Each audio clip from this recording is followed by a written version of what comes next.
Hello, one and all, and welcome to Karen's class, where we live, laugh, and learn that learning is fundamental.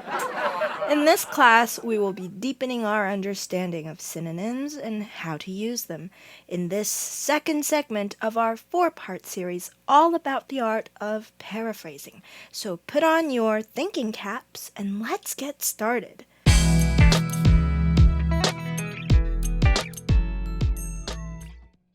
In our previous class, we learned the three-step method of paraphrasing. In step 1, you replace nouns, verbs, adjectives, and adverbs with their synonyms. But what exactly are synonyms? And in what cases can they be considered interchangeable? As with everything, contextual understanding is key. So today, we are going over what I call a word association grid, a proprietary system of nuanced matrices that I have developed, which can help you sort out how certain words are used and what associations they evoke in your system of understanding the world around you. So, let's dive right in. When we approach word association grids, we're going to be on the lookout for dichotomous pairs. Dichotomous is the adjective form of dichotomy. A dichotomy is a division or a contrast between two things that are represented as being opposed or entirely different. For example, black and white. When we are looking at these dichotomies, we usually use a central word and look at two opposing spectrums of meaning that can be associated with that word. So, for example, when you have a word like natural, this is the central word, but it can have two different dimensions of meaning or connotations. The first is countryside or farmland, familiar, peaceful, safe, home, rustic. These are concepts that can be associated with a synonym of natural, like, for example, pastoral. You can also have a word like bucolic or agricultural. These are associations that are typically tied to synonyms of natural. But what about the other spectrum of meaning? What about the other connotations? Natural can have other connotations, referring to the great outdoors or exploration of unknown places. And that kind of thing can make you feel scared. That kind of thing can feel unknown or dangerous or exciting. Some synonyms that can be charted along this spectrum in this dimension are untrammeled or untouched by human hands, the wilderness, the hinterland. And when we plot these synonyms of natural along a y-axis or a vertical axis, we can say that they are placed on a spectrum of tameness to wildness or wildness to tameness. So we have the spectrum of tame to wild. Natural doesn't just have synonyms. The word natural also has antonyms, and we're going to try plotting those along an x-axis. The antonyms of natural can also be plotted along different dimensions and placed upon an x-axis, or a spectrum of modes of existence or origin. And the modes of existence can span the supernatural and the artificial. Note that the two different versions of unnatural flank the central word natural and increasingly become more nuanced in a particular direction as they travel along the x-axis or the horizontal axis. So the opposite of natural in the sense of being supernatural can go from unnatural to miraculous to godlike to sacred to holy. But the antonyms of natural that start out from unnatural, meaning artificial, transition into man-made, industrial, and mechanical. So these are two different ways that natural can be countered with antonyms. To the left, we see things that are divinely unnatural and unfamiliar and strange. To the right, we see things that are artificially unnatural, things that are relatively familiar or known.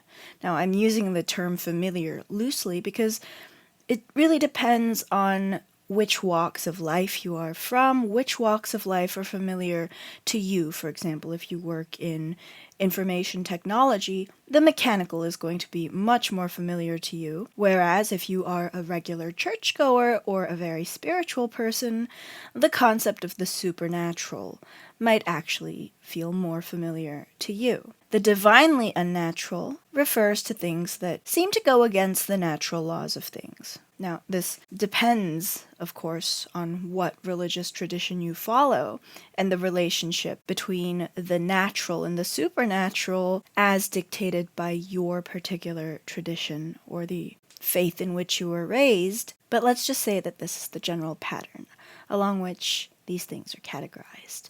Now, different categories of meaning can be applied depending on your background, again, and I'm going to show you how to customize these grids towards the end of this video. When we look at this word association grid, we realize that it has been divided into quadrants, into 4 parts.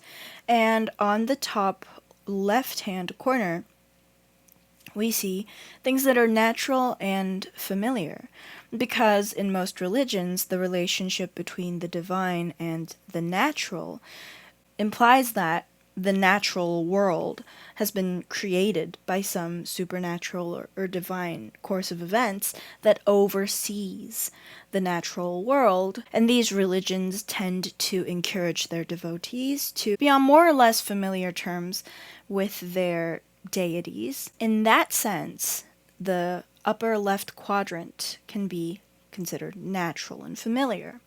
What about the upper right quadrant? Things that are unnatural and familiar at the same time. Well, post the Industrial Revolution, a lot of things that are industrial, factory-made, mechanical or man-made, especially when it comes to cell phones. We have them in our hands most of the time throughout the course of the day. We're constantly surrounded by all of these different electronic gadgets that tend to be mechanical in nature.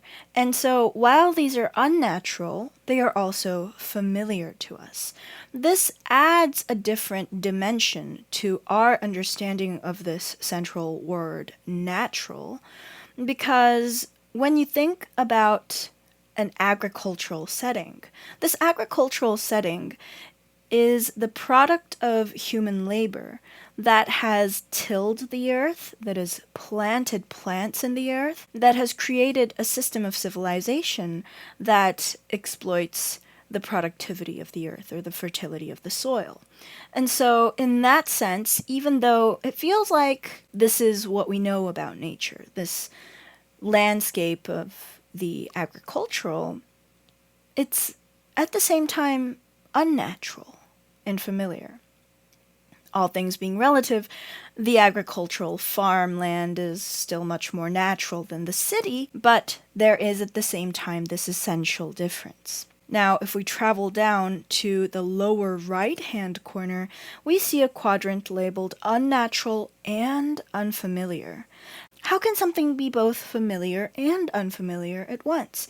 Well, therein lies the duality of most things, and that's why we're looking at these dichotomous pairs. The nuances in the received meanings can certainly differ based on which background you come from, whether or not you use these technological artifacts in your everyday life. But there are always 2 sides to the same coin.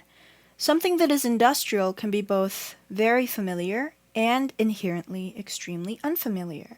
Just because you hold your phone in your hand every single day doesn't mean that you understand the ins and outs of the process through which that phone was made in a factory. So there are always things that are unfamiliar about things that are familiar to you.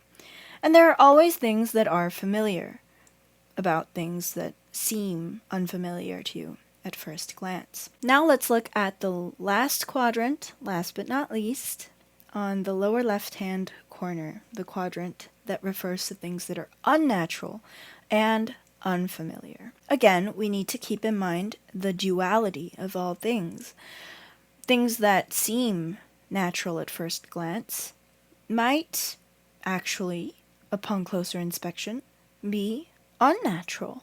Things that seem familiar at first glance might, upon closer inspection, be revealed to be unfamiliar. So, for example, the untrammeled wilderness, the hinterland where no human has set foot, can be natural in the truest sense of the word, but it can seem unnatural to us because it is unnatural for humans to know, understand, or be in that particular type of place. Clearly, it's going to be unfamiliar for us to travel into the depths of a forest where no human has traveled before us, and the wilderness is something that simply cannot be tamed, quite literally. There is an element of unknowability.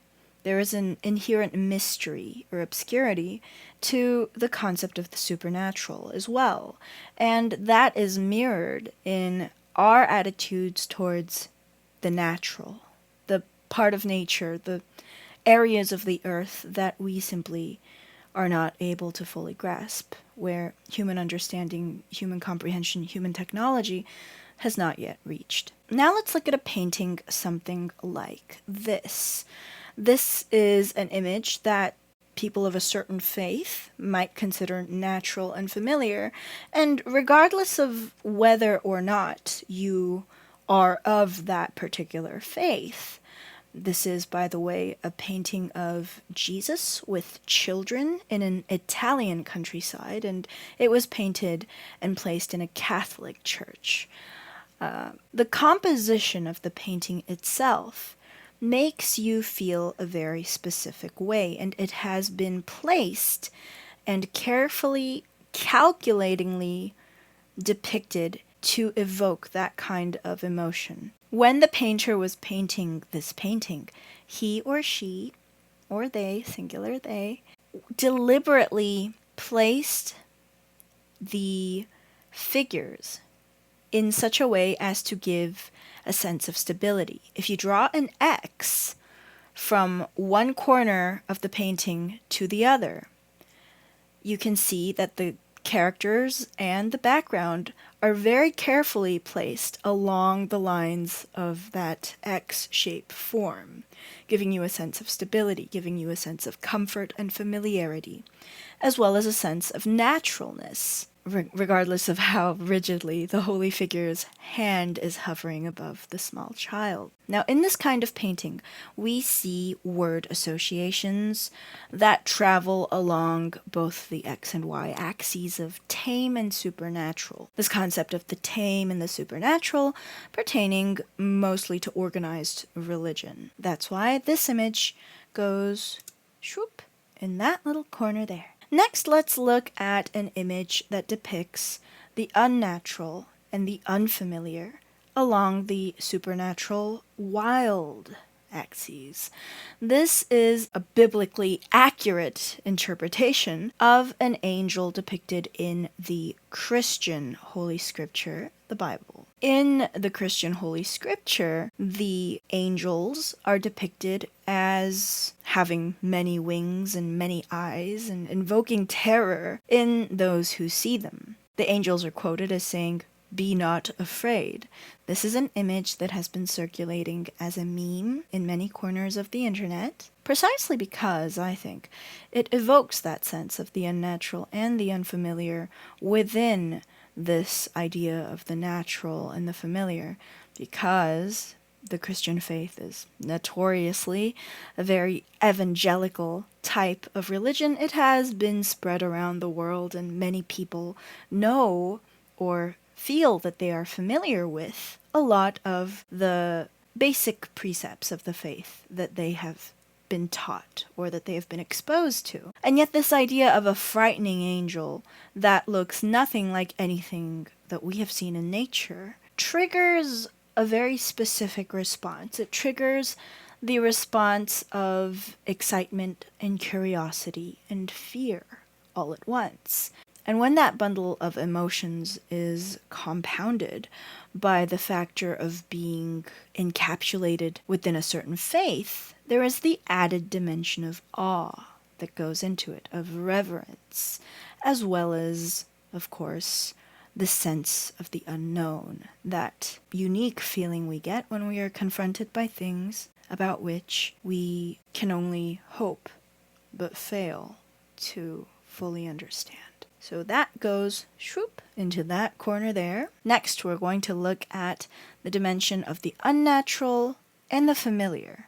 Now, this is a classic depiction, an artist's rendering, of an imagined space colony. In 2013, there was a movie called Elysium, which actually took place, at least partially, on one of these space colonies. And here we see an example of something that is unnatural but familiar. Something that doesn't strike fear into our hearts with the sheer strangeness of it, and yet is somehow unnatural, right? So that would be an example of something that falls into the category of the unnatural and the familiar. Something that is mechanical and yet pastoral at the same time. Next, we're looking at the unnatural and the unfamiliar. Oh my goodness. If you are familiar with the series Alien, for example, like Prometheus, big alien movies like that, there are a lot of scenes in which you see monsters and alien technology. This is a scene from the series The Matrix, in which humans are harvested by machines to provide energy for these artificial forms of intelligence. And this is something that falls into the quadrant of something that is both unnatural and unfamiliar and freakishly frightening. So that goes into that little corner over there. So you see, this is our word association grid for the word natural, which is the central word. We have these different associations ensconced in each quadrant. When we plot out our associations along these grids, we can more fully conceptualize our understandings of each of these words. Now let's finally move on to synonym pairs. What are synonym pairs? Well, synonyms, as you probably well know, are words that mean the same thing or words that mean similar things. When we look at this word association grid, we see that the words that are next to each other on the y-axis are synonyms. So, for example, pastoral and bucolic, bucolic and agricultural are synonyms. Pastoral and agricultural could also arguably be considered synonyms in certain contexts, but the context is really important here. Another pair of synonyms could be wilderness and hinterland. Another pair of synonyms could be miraculous and unnatural. And yet another pair of synonyms could be unnatural and man-made. Note that on the x-axis, the words that are next to each other are synonyms starting from the first word on the left or right of the word natural. Remember that we plotted the antonyms along the x-axis, and so natural and unnatural are going to be antonyms. But here's the catch. Along the x-axis, if two words are in the same quadrant, then they are synonyms. So, for example, words like man-made and mechanical are synonyms. Words like industrial and even artificial are synonyms. And words like miraculous or godlike, or miraculous or sacred, are also synonyms of each other. So now that we have identified certain synonym pairs, we can number them: synonym pair 1, synonym pair 2, 3, and 4. There are many different combinations of synonym pairs that can be made, but I find that it can be easiest to just memorize the key synonym pairs that are closest to each other and most notable. Also keep in mind that the more expansive your word association grid is, the more likely it is for a word that is closer to the central word to be different from a word that is furthest from the central word. Next, let's look at antonym pairs. So along the y-axis, we see that synonym pair 1, pastoral and bucolic, which are closer to the tame end of the spectrum, are antonyms to synonym pair 2, which are closer to the wild end of the spectrum on the y-axis, wilderness and hinterland. Also, remember we placed antonyms on either side of the central word natural, unnatural, and unnatural, but on different dimensions of meaning. Here's the catch. Words that fall after the central word's two direct antonyms along the x-axis are not antonyms of each other. So, for example, mechanical and godlike are not antonyms of each other. You can have something that's mechanical that is godlike. For example, ChatGPT apparently released a Jesus ChatGPT bot that can recite certain Bible verses or reply to you as if it were Jesus, who is the holy figure of the Christian faith. And so you can definitely have one adjective on either side of the x-axis describing the other, but it would still be a form of juxtaposition, which is a rhetorical term or an element of figurative speech that we're going to look at in subsequent videos. Now we're going to look at creating your own word association grid to become a synonym antonym whiz while expanding your self-knowledge as well as your understanding of the world around you. First, select a frequently used word to be your center word. Next, you select a dichotomous pair that works best for you. Use that to serve as your x-axis and your y-axis. Next, search, save, and copy-paste the images you feel compelled to associate with the different quadrants of each grid, and place 3 to 5 words per dichotomous pair category, escalating in nuance along your selected spectrum. Select your synonym pairs, the ones that can be swapped out with each other, and identify your antonym pairs, the ones that are mirror images of one another. The more you read, and the wider your vocabulary, the more complex and expansive your word association matrix will become. So keep reading. I've prepared something that you can make a screenshot of, or something that you can even try writing out with your own hands. This is a template for making your very own word association grid. You can give different quadrants titles that you would prefer. Quadrant YC1 to XC1 would be, for example, quadrant Y category 1 to X category 1.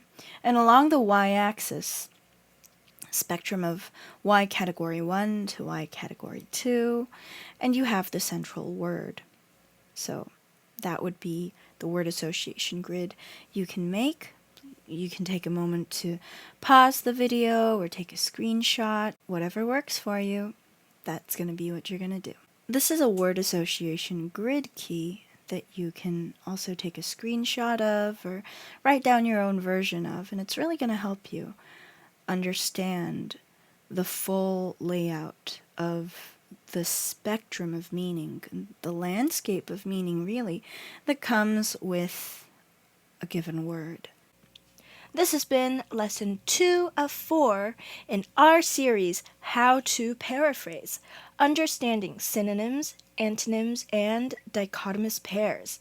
Thank you for joining Karen's class. I hope you learned something, and I'll be back with more videos, so please subscribe and like this video for more helpful content and helping you become the best writer that you can be.